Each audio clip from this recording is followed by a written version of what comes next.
Hi, welcome back to the basement. I'm Steve Lewis. This week and next, I want to go off topic to try something that I've been wanting to do for a long time. While putting together the pop culture episodes that give context to Beach Boy events, I started wondering what it would be like to go back and look at the pop culture of a much earlier time. So in the next two episodes, I'm going to go back 90 years as I'm recording this to the year 1933. And we'll structure it kind of the way we've done the other pop culture episodes. This first episode will concentrate mainly on the pop culture of January through June, the first half of the year, with part two looking basically at the second half of the year, July through December. As usual, we'll be looking at movies, music, news, and this being too early for television, the radio. Now, obviously, there are not a lot of Beach Boy connections in 1933. The best I was able to come up with is that Murray Wilson and Audrey Corthoff both turned 16 during the year.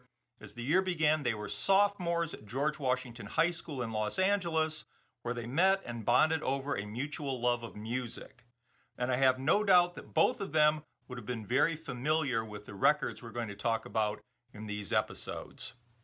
In order to set the scene a little bit, here are some things to consider. Despite the Depression, the world of 1933 seemed astonishingly modern and fast-moving. Unless you were a relative youngster under the age of 34, you had been born in the 19th century. It had been 68 years since the Civil War. Old people remembered it. Very old people might have served in it. Now they were all in a world of sleek fashion, fast music and fast cars, homes running on electricity, talking pictures, airline travel, skyscrapers, with new ideas and discoveries and new world records coming in almost faster than they could be reported through the new medium of radio.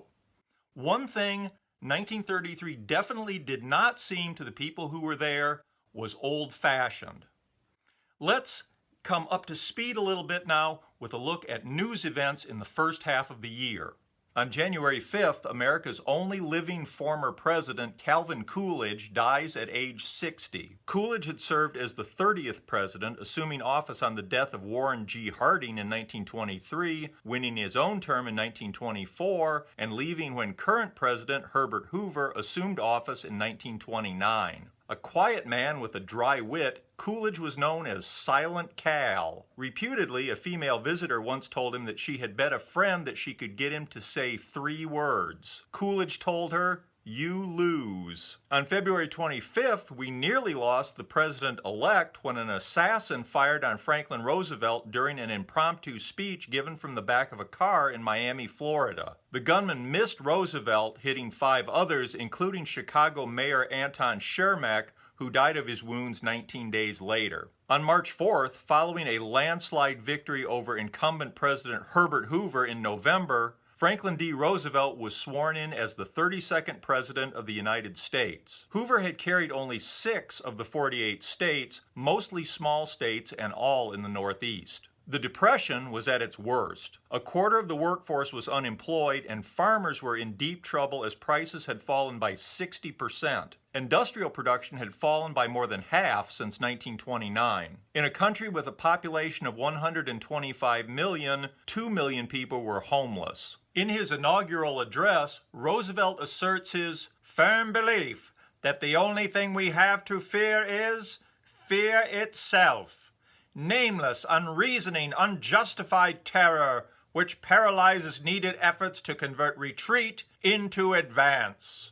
On March 6th, 2 days after taking office, Roosevelt orders a bank holiday, closing all banks until emergency legislation can be put in place to regulate them. The aim is to stem the tide of bank failures and eventually restore confidence in the system. The closure will be extended by 7 days, with most banks reopening on March 13th. On March 12th, Roosevelt speaks directly to the American people via radio about the banking crisis. It's the first in what will become a series of broadcasts addressing the issues of the day, the most pressing of which, of course, is the Depression. These talks will become known as fireside chats. On March 18th, 18 days after taking office, Roosevelt signs an amendment allowing the manufacture and sale of 3.2% beer and light wines, realizing it would mean millions in much-needed tax revenue. It was a first step toward the repeal of prohibition in the United States. On May 22nd, the new dual-engine Boeing 247 enters commercial use. It had all-metal construction and a cruising speed of 189 miles per hour. It could hold 10 passengers plus a crew of 3. It'll help spur the growing commercial airline travel industry. 6,000 people traveled commercially by plane in 1930. By 1934, 450,000 passengers will travel by plane. In 1938, that number will be 1.2 million. It must have been truly astonishing for the many people who grew up and lived much of their lives in a horse-drawn world that people were now sitting comfortably in seats drinking coffee while being flown through the air at nearly 200 miles per hour. On June 5th, just in time for summer, the first Park-In Theater opens in Pennsauken, New Jersey. The admission price is 25 cents per car plus 25 cents per person to a maximum of $1. People sit in their cars while watching the movie on a large open-air screen while the sound is blasted as well as possible from 3 large speakers. On June 16th, Roosevelt signs the National Industrial Recovery Act, the NIRA, creating the National Recovery Administration, the NRA. It was one of Roosevelt's most ambitious New Deal programs to combat the Depression. The NRA was an elaborate series of regulation for many industries designed to eliminate unfair trade practices, reduce unemployment, establish minimum wages and maximum hours, and guarantee the right of labor to collective bargaining. Almost immediately, businesses across the country begin displaying the NRA Blue Eagle banner, showing they're part of the effort. The signs are prominent in all kinds of stores, restaurants, services, factories, and even the opening credits of movies. The act will be deemed unconstitutional by the Supreme Court in May of 1935. The main effect nowadays is, if you see an NRA logo in the opening credits of a movie, you know that movie was made between mid-1933 and mid-1935. On June 22nd in Germany, the new chancellor outlaws all political parties other than his own. It's only the latest in a seemingly endless parade of disturbing news coming out of Germany.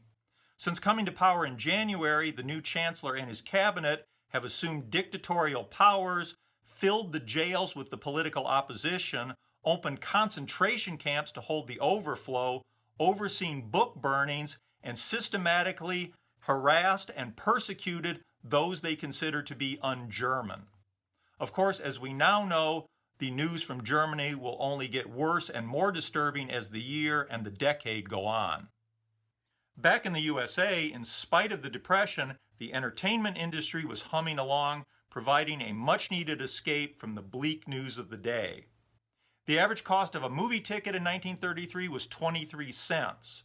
That could range all the way from a movie palace, which might include a live show and cost 50 cents or more, to neighborhood movie theaters where the admission was a nickel. Doing strong box office as 1933 opened were Cecil B. DeMille's historical epic, The Sign of the Cross. The Kid from Spain, a hit comedy starring film and radio sensation Eddie Cantor. The gritty drama I Am a Fugitive from a Chain Gang starring Paul Muni. A Farewell to Arms, a drama set during the Great War, eventually to be known as World War I, starring Helen Hayes and Gary Cooper. And The Mummy with Karloff the Uncanny in another macabre drama from Universal, who had already brought us Dracula and Frankenstein. Despite its glacial pacing after a great opening scene, The Mummy is a huge hit. Opening in the first half of 1933 was, on January 27th, She Done Him Wrong, starring Mae West and giving a big boost to the career of her relatively unknown co-star, Cary Grant. With its sexual innuendo, it'll have decency groups calling for Hollywood to clean up its act. Of course, it'll also be a huge hit and one of the highest grossing films of the year. Opening on February 3rd was Hallelujah, I'm a Bum, a musical comedy about the Depression starring Al Jolson and directed by Louis Milestone with songs by Richard Rodgers and Lorenz Hart. More about this in a little bit. A week later, on February 10th, came What? No Beer? a comedy starring Buster Keaton and Jimmy Durante trying to get rich by opening a brewery just ahead of the end of Prohibition. MGM had first paired Durante and Keaton in 1932. The public seemed to like it more than Keaton or Durante did, and this will be the last of their 3 films together. Opening that same day was State Fair, starring Will Rogers and Janet Gaynor. Premiering on March 2nd was King Kong. It starred Fay Wray in a blonde wig as Ann Darrow. Wray had already appeared in a number of other macabre movies. Already this year, she had starred in The Vampire Bat, which opened on January 10th, and The Mystery of the Wax Museum, which had opened just 2 days earlier on February 28th. If you wanted to be transported out of the Depression, that's almost literally what happened on screen in King Kong, as the main cast goes from a relatively realistic modern New York, where the down-on-her-luck Ann Darrow is reduced to considering stealing apples, to the wildly exotic Skull Island, and finally, face-to-face with Kong. The special effects were groundbreaking and amazing. Viewers praised the attention to detail, which included the fact that Kong's fur seemed to blow in the wind. Of course, that particular effect was actually an unavoidable result of technicians moving the figure for stop-motion photography. King Kong will be one of the biggest box office hits of 1933. On March 11th came 42nd Street. The publicity called it the sparkling comeback of the musical film, and it wasn't far from wrong. It has a fine ensemble cast, but the real stars are the musical numbers staged by Busby Berkeley and the songs by Harry Warren with lyrics by Al Dubin, many of which will be discussed when we come to records. A huge hit, it'll be another of the highest grossing films of the year and much imitated over the rest of the decade. Released on April 15th was the epic drama Cavalcade. At the 6th Academy Awards held on March 16, 1934, it'll win Best Picture and Best Director for Frank Lloyd. Released on May 5th was Laurel and Hardy's feature film The Devil's Brother. And on May 27th came another high-grossing musical hit, Gold Diggers of 1933. Along with newsreels, short subjects, features, and sometimes live performances at movie theaters in 1933 were movie serials. They were usually in 12 weekly chapters that ran about 20 minutes each. Generally, they were aimed at younger audiences, and often they ended with a cliffhanger in hopes of getting you to turn up next week to see what would happen next. A couple of notable serials in the first half of 1933 were, released on January 21st, The Whispering Shadow, starring Bela Dracula Lugosi in his first film serial. It was a wild crime caper movie with Lugosi as a criminal mastermind who has invented a device that can kill remotely by radio. And beginning on April 7th was The Three Musketeers, loosely based on the novel by Alexander Dumas, with the action reset to the French Foreign Legion in North Africa. It starred a relatively unknown young actor named John Wayne. As for short subjects, Hal Roach Studios, home of some of the most popular comedy shorts, was humming along as the year began, due in part to the new addition to their popular Our Gang series, Spanky McFarland. Spanky had debuted in 1932 at the age of 3 and was an instant hit. Spanky was featured in the first Our Gang comedy of the year, Fish Hooky, released on January 28th. He was basically the star of the next short, Forgotten Babies, released on March 11th. Spanky even made an appearance in One Track Minds, the latest Hal Roach comedy from the team of Zazu Pitts and Thelma Todd, released on May 20th. Hal Roach's other main attraction, Laurel and Hardy, had been busy working on their feature film, so they only made one short in the first half of the year, Me and My Pal, released on April 22nd. Animated cartoon shorts were popular too, particularly Betty Boop. 9 Betty Boop cartoons were released in the first half of 1933, with 6 more in the second half. Decency groups find her almost as objectionable as Mae West. On May 27th, we got Disney's color silly symphony, The Three Little Pigs. The film and its song, Who's Afraid of the Big Bad Wolf, will be hugely popular. More about that in part 2. The music business was also still humming along despite the Depression. Sheet music sales were still a big part of the business, and the key to success was more about having a popular song than any particular recording. There might be 2, 3, sometimes 5 different recorded versions of a song in the chart at the same time. Also, record labels tended to credit more the musicians than the vocalist. Usually, the lead musician, probably somebody and his orchestra, would receive top billing, with the vocalist getting a sub-billing. In these days, it was still more about the song and not the singer, though as we'll see, that was rapidly changing. Also, you will notice the very small number of hit-making labels compared to later times. Basically, if you weren't on Brunswick, Columbia, or Victor, you weren't having a hit in 1933. As the year began, the #1 song in the country was Night and Day by Leo Reisman's orchestra, which was in the second of its eventual 10 weeks at #1. Night and Day was written by Cole Porter, and Reisman's version featured a vocal from a hot new singer, dancer, and film star, Fred Astaire. It had replaced Rudy Valley's Depression-era anthem, Brother Can You Spare a Dime, at the #1 spot on December 24, 1932. The Paul Whiteman Orchestra's Willow Weep for Me will go to #2 on January 7th, and Play Fiddle Play by Ted Lewis will go to #4 for 2 weeks on January 7th. Eddie Dutchin's version of Night and Day will go to #2 for 2 weeks beginning January 15th. Rudy Valley's Just an Echo in the Valley will be #3 for 2 weeks beginning January 21st. Bing Crosby's version of Just an Echo in the Valley will go to #2 for 2 weeks beginning February 11th. Crosby had emerged a couple of years earlier as a sensation and one of the most popular of the new wave of crooners who sang in a smoother, more intimate style made possible by advances in microphone technology.